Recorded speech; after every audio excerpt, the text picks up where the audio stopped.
Troy Deeney is getting cooked for pathetic Salah insult. What exactly did Mohamed Salah do to hurt Troy Deeney? The former Watford forward is making his living as a pundit for TalkSport and the BBC these days, and seemingly wastes no opportunity to tell the world what he thinks of Salah. Not very much. He just might be the last man left in Britain who thinks the Egyptian isn't world-class. It was back in November when Deeney left ex-Premier League manager Alan Pardew's jaw on the floor with his declaration that Salah wasn't up to the label. "My argument has always been that I just don't think he's world-class," was one line he came out with on TalkSport. But world-class is just a different opinion. What I think of world-class is, would I want my kids to play like that player? That's what I think is world-class. And who was world-class, according to Deeney? Vinicius, 33 games, 17 goals, 12 assists this season. Salah, 38 games, 30 goals, 21 assists. There's no comparison in their output. It's absolutely inane stuff. But he's doubling down. Salah was voted player of the match in Sunday's 2-0 Premier League win against Manchester City at the Etihad. The list of records he tumbled thanks to another goal and assist is quite extensive, but suffice to say, the 32-year-old remains on track for, perhaps, the greatest individual season a player has ever achieved in the English top flight. He is the best player in the world, and he's proving it every time he sets foot on the pitch. So who did Deeney select for the right-wing position in his BBC Sport Team of the Week? Troy Deeney a numpty for Salah's snub, Brian Mbeumo, of course. Just a cut above, he wrote. Brentford will do well to keep hold of him. The worry for a lot of people is if Mohamed Salah moves on, he could be going to Liverpool, and they could be unbelievably good. He looks like he's got another gear to go. I'm sorry, did you just suggest that this version of Mbeumo will be an improvement on the best Salah ever? Because that's what it sounded like. Now, this isn't intended as a dig at Mbeumo, who is among the best options available for the Reds should they lose Salah. But it sounds like there's an agenda at play here, a cultivated ignorance. Not only was Salah voted player of the match by the Premier League, he was also given his place in the Team of the Week for both Who Scored and SofaScore, the latter giving him an unbeatable 8.9 rating. That was the biggest score any player managed in the league at the weekend. Suffice to say, Troy is getting cooked in the comments. I don't care who you support. Long-suffering United fan myself.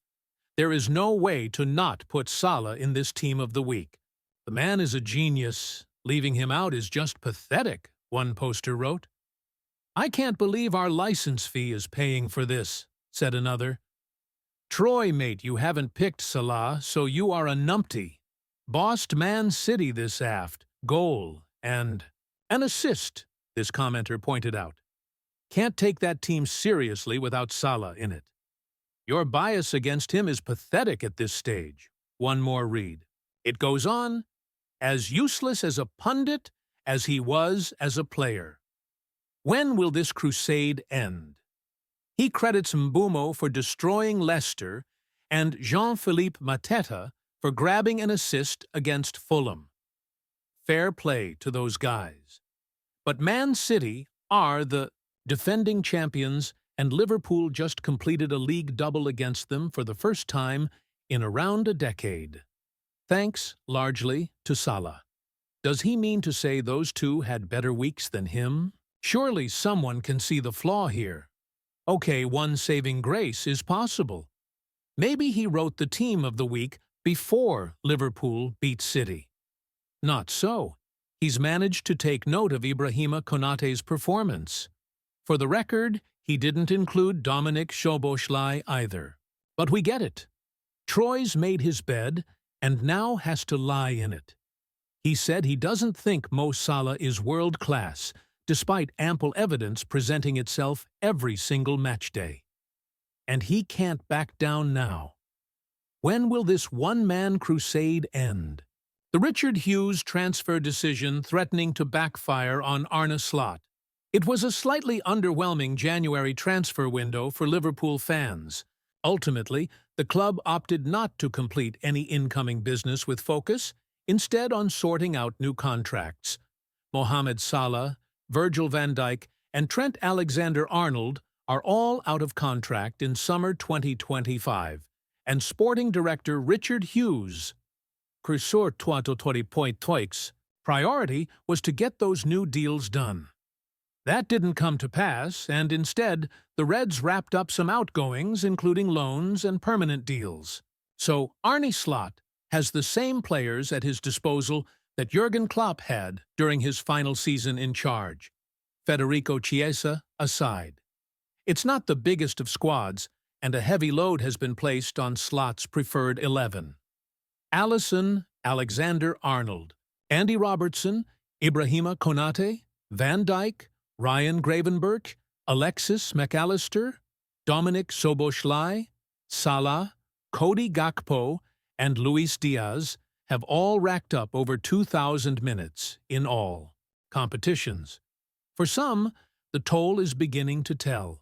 Robertson requires more rotations than in previous seasons, while Gravenberch's tank has seemed empty at times in recent weeks. Moreover, injuries and occasional absences have exposed shortcomings in the squad. Liverpool needed a squad top-up. Trent has suffered the odd muscle injury. His deputy Connor Bradley has had his own issues, while Konate's knee injury warped the Reds' fine defensive record. Joe Gomez, himself injured, and Jarell Quansah don't appear up to the standard required these days, and up top, it's no secret that Liverpool could use a better alternative to Darwin Núñez and a more reliable one than Diogo Jota. Despite these issues, Hughes wasn't minded to pull the trigger in January. With Liverpool now 11 points clear at the top of the table, it shouldn't have too much bearing on the title race. But one or two injuries and suspensions could see that advantage over Arsenal reduced once again. On Saturday, Aston Villa beat Chelsea 2-1 with 2 goals from winter signing Marco Asensio. He was assisted by another in Marcus Rashford. Manchester City opted to open the checkbook, signing Liverpool targets Nico Gonzalez and Omar Marmoush, as well as a couple of young centre-backs. Man UTD were active in signing Aiden Heaven and Patrick Dorgu. Mathys Tel moved to Spurs on loan. Lloyd Kelly went to Juventus, and even Evan Ferguson made a temporary switch to West Ham. Strength in depth not there. We are not suggesting that these exact players would have been the ones to come to Anfield, although Gonzalez, Marmoush, Dorgu, and Kelly have certainly been looked at. But the burden could certainly have been eased on Slot's key 11 if the right signings were made. That hasn't happened in the case of Chiesa. There are some glaring issues in the Liverpool squad that will sooner or later need to be addressed. And there's a long way to go, not only in the league, but also in the Champions League and the Carabao Cup. As it stands, Slot cannot afford to rotate too much, if at all, as adverse results against PSV and Plymouth proved recently. Let's hope the decision not to reinvigorate the squad in January doesn't come back to haunt Richard Hughes. Left-back tipped to replace Andy Robertson opens up on failed medical. Liverpool will soon require a new left-back, with Andy Robertson about to turn 31 and beginning to show signs of wear and tear. The Reds have probably been linked with more left-backs this season than players in any other position. Ryan Ait-Nouri and Milos Kerkez are among the Premier League options discussed for an Anfield move, with others such as Alvaro Carreras and Miguel Gutierrez have been linked from further afield.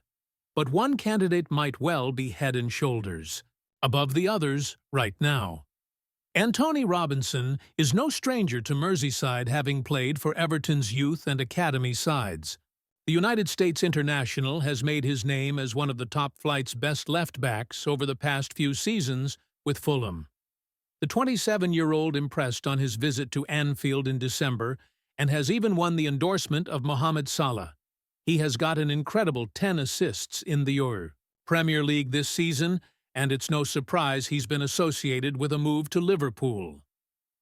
Under contract with Fulham until 2028, Robinson joined the London club back in summer 2020 from Wigan Athletic.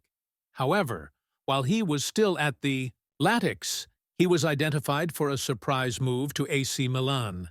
That was in January 2020, but a dream move to San Siro broke down due to the medical uncovering a heart issue. On a recent episode of Fozcast, the Ben Foster podcast, Robinson revealed the cause of his move to Milan being called off. Robinson's failed Milan medical, there was a spell. I think every single time we were on TV, the interviewer was like, "Yeah, failed a medical at Milan," he told the former England goalkeeper. I just had like an abnormality in my heart, basically. I was having these things called ectopic heartbeats, which are inefficient heartbeats, and I was having too many of them, too often. The cardiologist I had at the time, he said anywhere from 3 to 5% or something like that was normal, and I was 15%. So something that might not show up on an ECG if you do your medical at a team in England, but then you go over to Italy, they're really stringent on heart stuff. They had a couple players in the league die from cardiac arrest or whatever, so they're very strict on heart. Robinson hasn't looked back since. I've had a friend who played for the US with me, had a similar thing with a medical over there. He called me up. It was literally the exact same thing as me, which, it was nice for me to be able to tell him, "You'll be fine. It's just timing. Don't worry about it." But it is scary thinking that if I didn't have that medical, I would have just carried on my lifestyle how it was. And I was approaching heart failure, essentially.